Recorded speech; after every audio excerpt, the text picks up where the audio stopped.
शामिल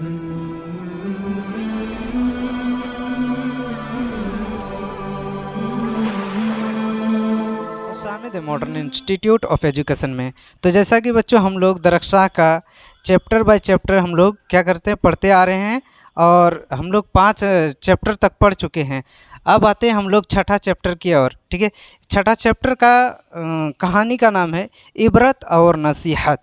ठीक है, इसको लिखने वाले मुसन्निफ़ का नाम है रतन नाथ सरसार। तो आइए देखते हैं इनका जीवन या ज़िंदगी के बारे में कि ये कहाँ पले बढ़े। ठीक है, कब अफ़साने लिखे, कब अफ़साने मजमूए लिखे। ठीक है, उनको देखते हैं। ठीक है, तो हम लोग देखते हैं कहानी का नाम क्या है, इबरत और नसीहत।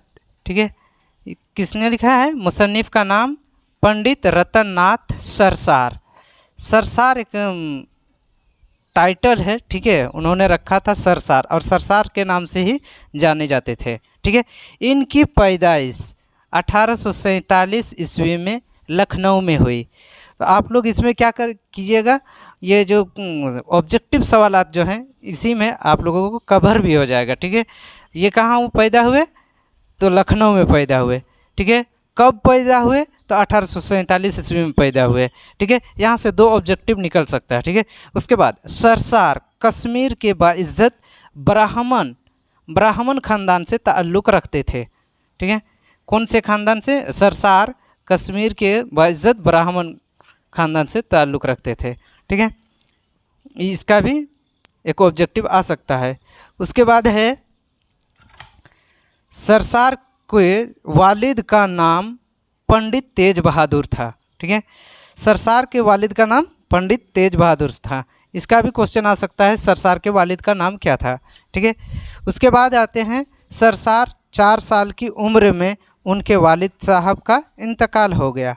ठीक है, उनके वालिद साहब का इंतकाल कब हुआ, 4 साल की उम्र में ही उनके वालिद साहब का इंतकाल हो गया। ठीक है, उसके बाद देखते हैं अगला पॉइंट, सरसार के मशहूर तसानीफ़ में फसाना आज़ाद मशहूर था, काफ़ी मशहूर था फसाना आज़ाद। ठीक है, उनका इंतकाल, ठीक है, सरसार का इंतकाल हैदराबाद में 55 साल की उम्र में 31 जनवरी 1930 ईस्वी को हुई। ठीक है, यहाँ पर 2 ऑब्जेक्टिव निकलेगा, उनका इंतकाल कहाँ हुआ, हैदराबाद में हुआ। ठीक है, उनका कितने साल की उम्र में इंतकाल हुआ। ठीक है, तो 55 साल की उम्र में। और कब हुआ, तो 31 जनवरी 1903। यहाँ पर 3 सवाल निकल जाएगा। ठीक है, तो इसको ऑब्जेक्टिव को ध्यान में रखिएगा। उसके बाद हम लोग आते हैं सवालात के जवाबात। इस कहानी में जितने कहानी को आप लोग पढ़ सकते हैं।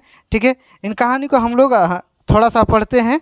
ठीक है, इबरत और नसीहत। लबे चश्मा सारा लताफत बार एक गुलशन पर बहार, रोक से गुलजार फरखार में एक पूरी तमसाल जादू है, जादू जमाल नौजवान। ठीक है, तो इस तरह कहानी को आप लोग इबरत और नसीहत को आप लोग पढ़ लीजिएगा। इस कहानी में कहना क्या चाह रहा है, ये आप लोग यहाँ से पढ़ सकते हैं। ठीक है, तो इस कहानी में दिया हुआ है, आपने सरसार के लिखे हुए एक नावल का थोड़ा सा हिस्सा पढ़ा जिसमें एक खादमा और उसकी मालकिन यानी जोगन और चंपा की कहानी बयान की गई है। बाद में एक बूढ़ी औरत भी सामने आती है जो उस जोगन की इस्लाह के लिए कमर बस्ता है। तो इसको आप लोग पढ़ लीजिएगा। हम लोग चलते हैं सवाल जवाब की ओर रुख करते हैं। तो पहला सवाल क्या है, हम लोग देखते हैं कि ये मुख्तसर सवाल है। ठीक है, सरसार की पैदाइश कब हुई, तो सरसार की पैदाइश कब हुई, हम लोग यहाँ पर देखें कि सरसार की पैदाइश 1847 ईस्वी में हुई। ठीक है, तो आप लोग देख पा रहे होंगे इसका स्क्रीन पर। ठीक है, उसके बाद दूसरा सवाल क्या है, सरसार का ताल्लुक़ किस ख़ानदान से था, तो सरसार का ताल्लुक़ कश्मीर के ब्राह्मण ख़ानदान से था। ठीक है, इसको भी हम बता चुके हैं। ठीक है, वही क्वेश्चन आ रहा है। उसके बाद क्या है, तीसरा नंबर, सरसार का असल नाम क्या था, तो सरसार जवाब होगा सरसार का असल नाम पंडित रतन नाथ था। ठीक है, उसके बाद 4 नंबर सवाल करा है, फसाना आज़ाद के मुसन्निफ़ कौन हैं? तो जवाब फसाना आज़ाद के मुसन्निफ़ पंडित रतन नाथ सरसार हैं। ठीक है, उसके बाद आते हैं हम लोग मुख्तसर गुफ्तगू की तरफ। ठीक है, तो ये पहला सवाल कह रहा है, सरसार का मुख्तसर ख़ानदानी पस मंज़र बयान कीजिए। ठीक है, कि इसका जवाब होगा पंडित रतन नाथ सरसार का ताल्लुक़ कश्मीर के एक मुअज्जज़ और बाइज़्ज़त ख़ानदान से था, लेकिन अरसा पहले उनके मोरिस कश्मीर से हिजरत करके लखनऊ चले आए थे। उनके वालिद पंडित तेज बहादुर भी एक तालीम याफ्ता ब्राह्मण थे। ठीक है, सरसार की पैदाइश लखनऊ में ही 1847 ईस्वी में हुई। बदकिस्मती से अभी सरसार की उम्र 4 साल की ही थी कि उनके वालिद पंडित तेज बहादुर का इंतकाल हो गया। अब बच्चे की परवरिश की जिम्मेदारी उनकी मां पर आ गई। चुनांचे सरसार का बचपन मां के साथ ही गुजरा और मां के सरपरस्ती में ही सरसार ने इब्तिदाई तालीम हासिल की।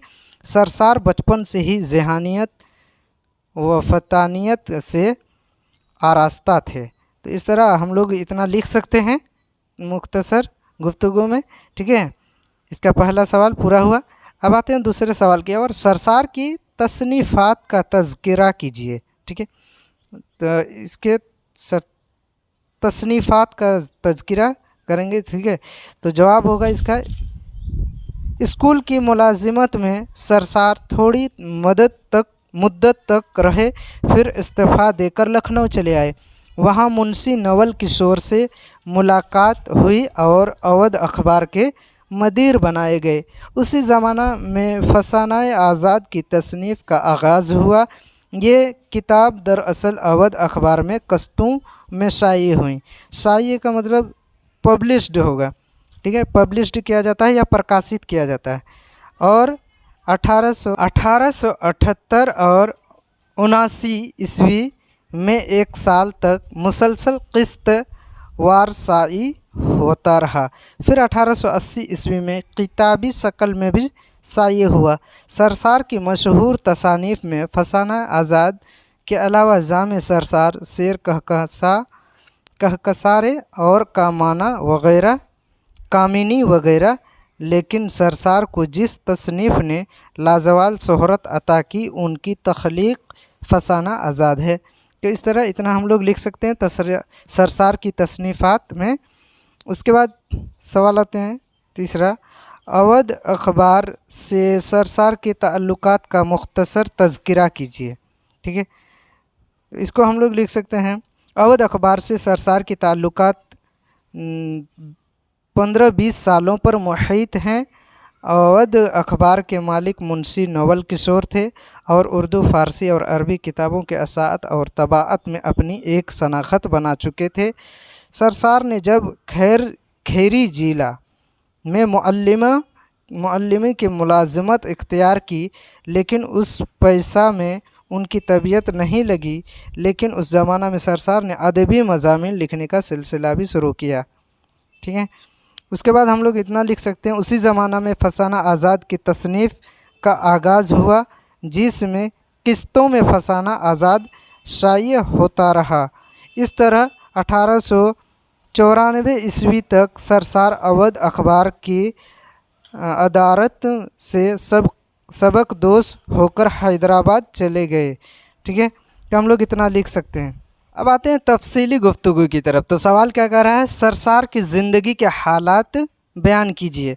यानी कि पंडित रतन नाथ सरसार के पूरी ज़िंदगी के बारे में, जो जीवनी होता है या ज़िंदगी में जो आता है उसको लिखना होगा नसरी तौर पर। ठीक है, तो उर्दू नावल के, इसका जवाब हम लोग लिख सकते हैं, उर्दू नावल के अर्तक़ाई तारीख़ में पंडित रतन नाथ सरसार की नसरी खिदमत और उनकी अदबी हिम्मत से इनकार नहीं किया जा सकता था। सरसार के मोरिस कश्मीर के रहने वाले थे और गालिबन के दाद कश्मीर से हिजरत करके लखनऊ आ गए और वहीं सकूनियत पजीर हो गए। सरसार की पैदाइश भी गदर 1857 ईस्वी से 10 साल कबल 1847 ईस्वी में हुई।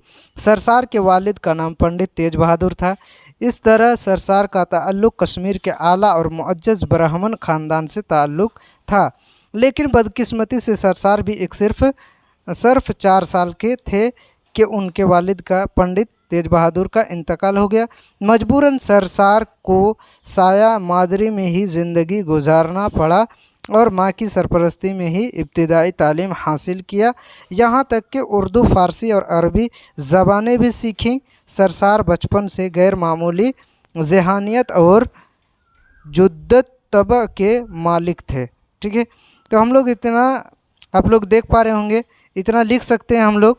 ठीक है, उसके बाद सवाल है, सरसार की नसरी ज़िंदगी का अमूमी जायज़ा लीजिए।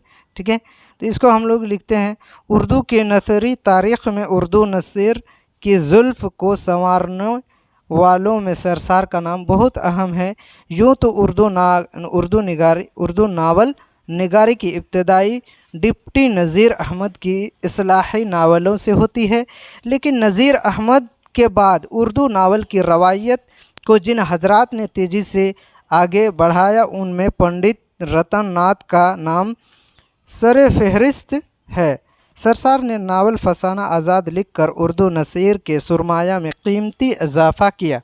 ज़ेर निसाब मजमून इबरत और नसीहत सरसार ने नावल फसाना आज़ाद से माखूज़ है, जो नावल से ही एक अहम हिस्सा को निकाला गया है। इस मजमून में एक खादिमा और उसके मालिकीन यानी जोगन और चंपा की कहानी बयान की गई है। बाद में एक बूढ़ी औरत अहम किरदार की शक्ल में सामने आती है, जो उस जोगन की इस्लाह के लिए कमर बस्ता है। इतना तक हम लोग लिख सकते हैं, लेकिन आप लोग इसको बढ़ा भी सकते हैं। ठीक है, उसके बाद आते हैं तीसरा नंबर सवाल। ठीक है, तीसरा नंबर सवाल कर रहा है, उर्दू नावल निगारी पर एक मजमून सुपर्द कलम कीजिए। सुपुर्द कलम कीजिए। जवाब होगा, उर्दू अदब की नसरी शाखों में नावल निगारी भी एक अहम शाख है। हमारी ज़िंदगी, माहौल और रोज़मर्रा के मामलात की अक्कासी नावल के फ़न के ज़रिया की जाती है। नावल दरअसल मगरबी अदब के दीन हैं, जो अंग्रेज़ी के तवस्त से उर्दू में दाखिल हुई। एक अंग्रेज़ स्कॉलर फेलेडिंग ने नावल की तारीफ़ इस तरह की है कि नावल नसर में एक तरबिया कहानी है, यानी उसके नज़दीक अलमिया कहानी नावल के मौजू से बाहर है। फेल्डरिंग की ये तारीफ़ वाकई और जामिया नहीं, बरतानिया की एक अदीबिया क्लारदियोज़ उस फ़न की तारीफ़ करते हुए कहती हैं कि नावल इस ज़माने की ज़िंदगी और मुआशरात की सच्ची तस्वीर है जिस ज़माने में वह लिखा जाए। मुख्तसर ये कि नावल निगारी का मकसद हकीकी ज़िंदगी के तर्जुमानी है, गोया नावल हयात इंसानी की ताबीर पेश करता है। तो आप लोग इतना लिख सकते हैं। तो इसी तरह हम लोग तमाम सवालों के जवाबात को पूरा कर चुके हैं। तो आप लोग बने रहिए मॉडर्न इंस्टीट्यूट पर। थैंक यू, शुक्रिया।